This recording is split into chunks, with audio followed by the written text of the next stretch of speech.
My name is Alan Hale. I'm a sergeant with the Arizona Department of Public Safety. I'm currently assigned to our vehicular crimes unit. We investigate all of homicide, vehicular homicide, aggravated assault cases around the state with two squads of detectives. If you would talk about how you ended up in So I was in, how I ended up in Las Vegas was I was on my way from I was working off duty at a Cardinals football game, so I was in full uniform in my department vehicle, and I was traveling to Las Vegas to participate as part of our honor guard team.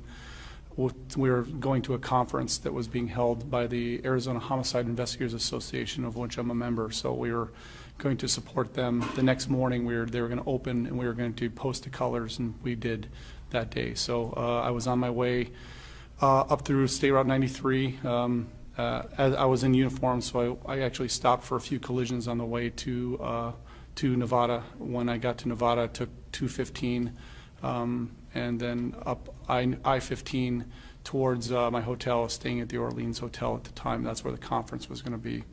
And I was coming up on Sunset, or just getting off of 215 onto Sunset, or I'm sorry, onto I-15, coming up to Sunset Boulevard, and you could see the Mandalay Bay Hotel coming up on my right, and traffic. There had been some Nevada Highway Patrol and some different patrol vehicles that were going, we call Code 3 with lights and sirens, that had passed me when I was on 215. And at that time of night, it was dark. I didn't think anything of it. They might have been going to a collision or what have you. So, and then as I got onto I-15, the traffic came to a complete stop. All lanes, I think there was like 7 or 8 lanes of traffic there, and it came to a complete stop. So I thought there was a fatal collision or some serious type collision at that location. So we were stopped. Nevada Highway Patrol and Las Vegas Metro Police Department vehicles were unmarked and marked, were passing on the different emergency lanes. And at one point, then other vehicles, civilian vehicles, started getting into the emergency lanes and basically blocked the entire freeway, so there was no access or any way to get around them. So while I was there, a couple of Nevada Highway Patrol troopers stopped at that location, and I got out of my truck as a lot of people were getting out of their vehicles to see what was going on, and I heard their radio traffic, and then on my mobile data computer it popped up on the news feed that that there was an active shooter at the Mandalay Bay, and at that point I realized that something significant was going on ahead of us there. I'm an active shooter instructor. I've worked for the department as an instructor in that discipline for about 7 years, so I had my full kit with me. I had a rifle, I had those things. I was in uniform, so I felt it was appropriate that if I was able to do so, I would help and respond to assist local law enforcement with any incident that they had. So one Nevada Highway Patrolman was there, or trooper, and he was a SWAT officer. He was getting his full gear on, and we were asking him, should we run up to the scene? Should we run up to the hotel? So we were debating that, getting our gear together, and then a pickup truck, a Ford Ranger, pulled up into the emergency lane and was stopped by traffic. And initially I just looked over and saw some people in the back of it, which didn't alarm me at first, and then after I looked again, I could see that there was legs sticking out where the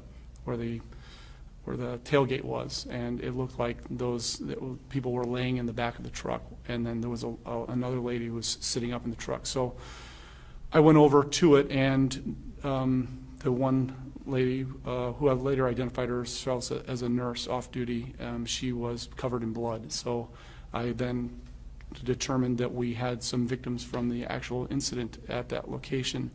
So I went back to my vehicle, notified my district or my dispatchers on my computer that I was out with part of this incident.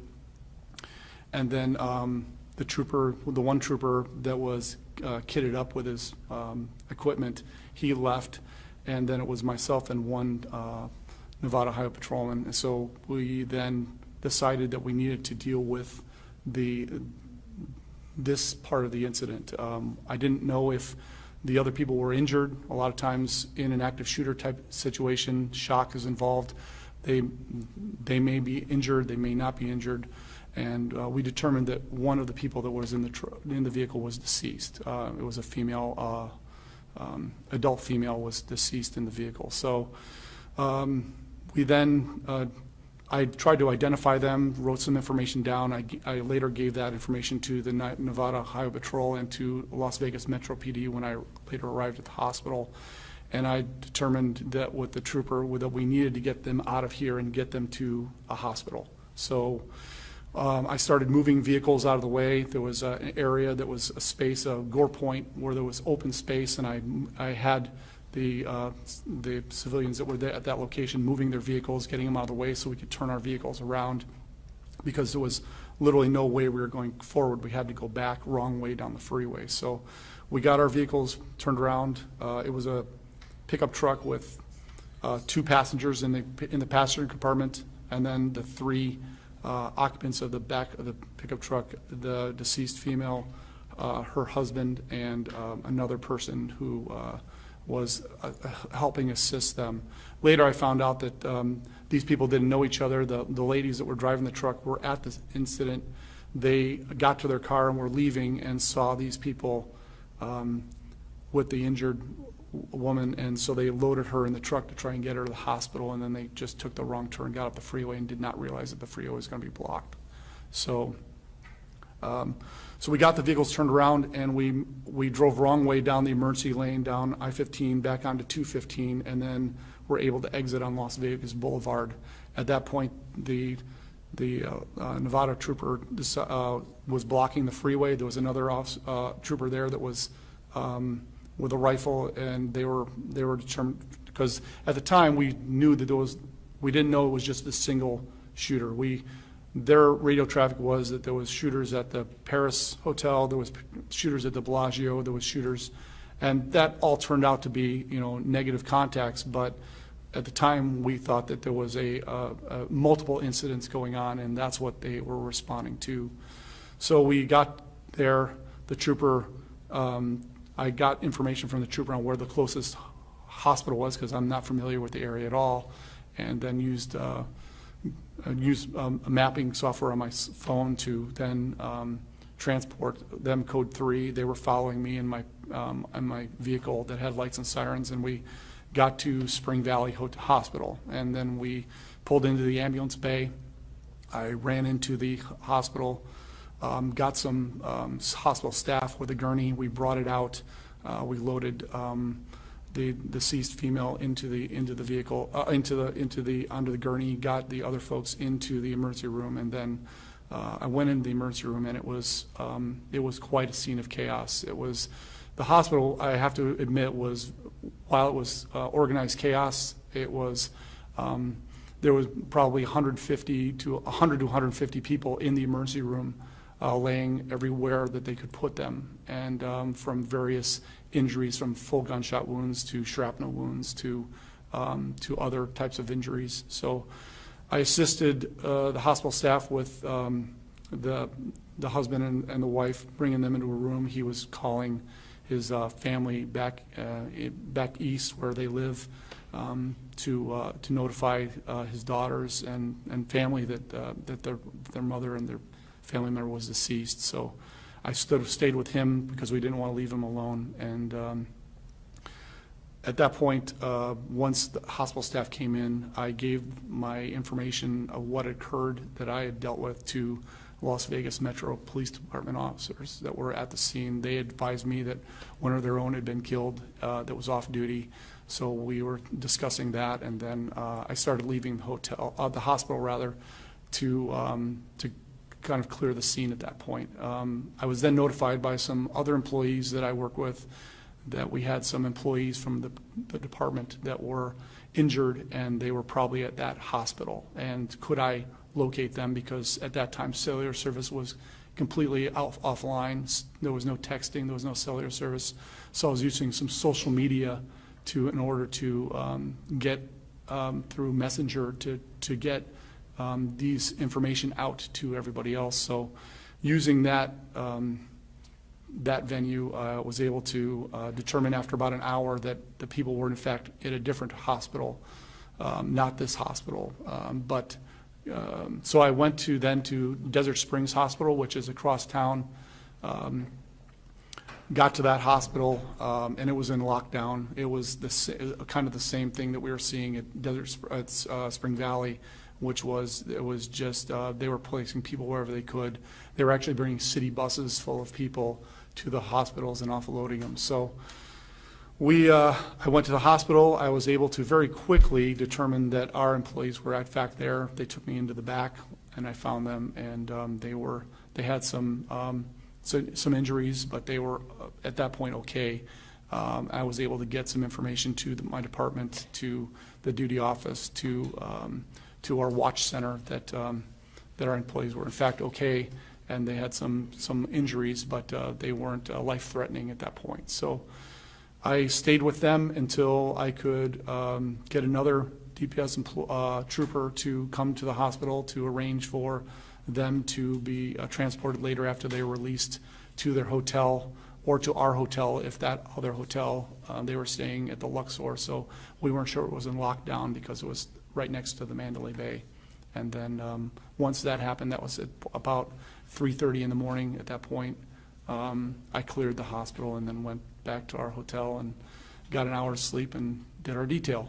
And so it was quite an ordeal, but nothing that I wouldn't expect any law enforcement officer or anybody else. Las Vegas Metro Police Department, the Nevada Highway Patrol, I give them a lot of kudos. They were phenomenal in their response to this incident, and I was just a small part in the wheels of what occurred. So I'll take any questions you have.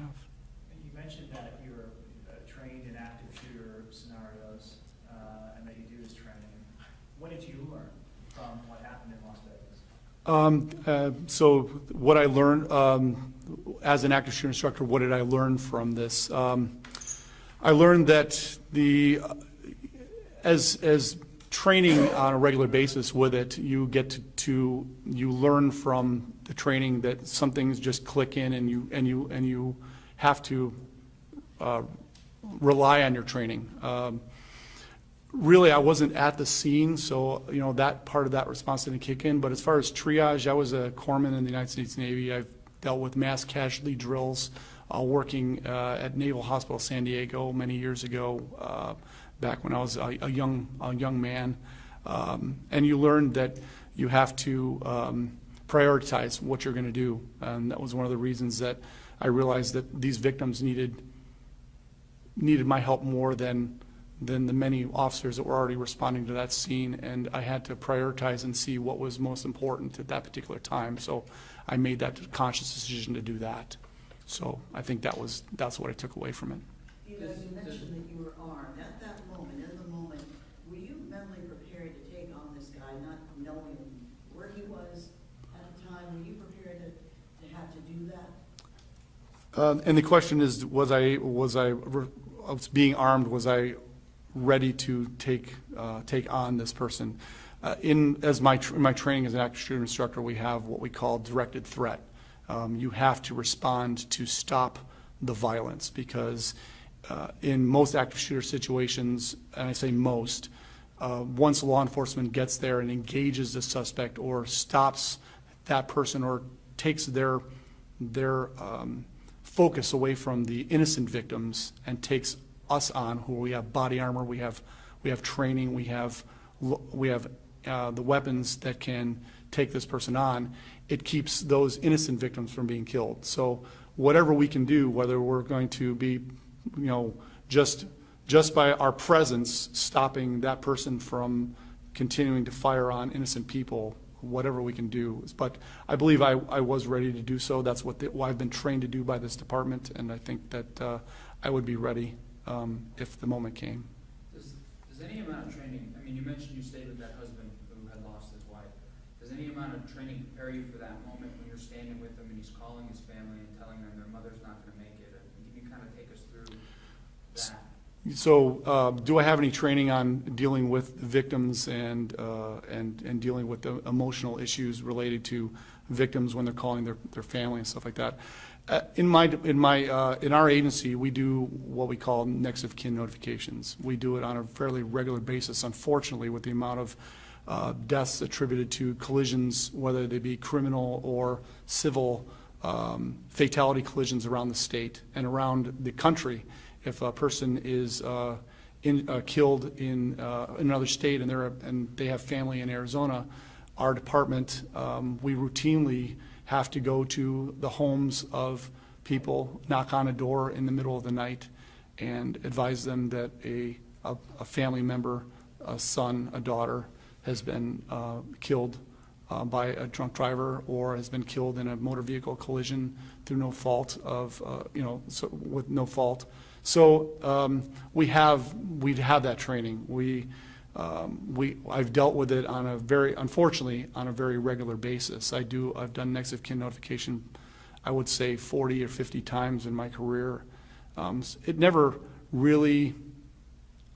really prepared for it because the emotional responses from people are so, they can be from anger to sadness to no emotional response at all. So you have to be prepared for that, and it does take a toll emotionally, even on the officers that are doing it, especially on the family that is getting that. So I was prepared for it, but it does affect you. Given the chaos of that night, what was the most challenging part for you personally? Given the chaos of that night, what was the most challenging for me personally was that a lot of times when I get to a scene as a vehicular crime sergeant, we're dealing with the aftermath. We're dealing with the victims have already been transported to the hospital. We don't have the chaos that is attributed to the initial, that a lot of our troopers that are in uniform, they respond to that scene. They're dealing with those particular issues right then and dealing with that. The unknowns are probably the biggest things that I had to deal with, is because I just wasn't expecting a vehicle to roll up on us with victims in it. And you have to think about what you would do in these different situations. And we teach our officers and our troopers to, in the academy, to play out scenarios in your head. What would you do in this response? What would you do? So that way, when it happens, you don't have a blank slate. You have something to come from your brain or rely on. But you can never play in your head every scenario, and this was a scenario that I would have never expected. So you just had to deal with the situation as it presented itself. Last question. Anybody? Real quickly, how long have you been a trooper here? I've been with the Department of Public Safety for 17 years as a sworn. I've worked in different various locations in Casa Grande and in Metro Phoenix here. And now that we were several days past the shooting, have you been able to mentally process what's happened? And do you want to share any sentiments about the lives lost and the folks that have suffered, given that you saw a lot of these things firsthand? Yeah, I think in my line of work, I don't pay attention as much to the news, to the social media parts of it, because the collisions, we a lot know what have occurred. Watching the news, watching the stuff that's going on right now, it takes a little bit of more of a toll because you realize that you're involved in it. I had a very, very small part. There was officers and troopers that saw unbelievable things that day, and they had to deal with unbelievable things that they would have never expected to do, and will probably affect them for many years to come. It always affects you to a certain extent. I don't as working in this field for many years, you see many things that you would say, why? And you can only, I can only guess, because I can't be in the mind of the shooter. I can't be in the mind of the person that was driving drunk and killed a person, or whatever is the case. We can only look at the evidence, the facts, and sometimes there's going to be questions that are unanswered, and it's unfortunate because, I think a lot of people want answers, but unfortunately, I don't think we're going to get a whole lot. Thank you. command staff. Yes. We have an update on the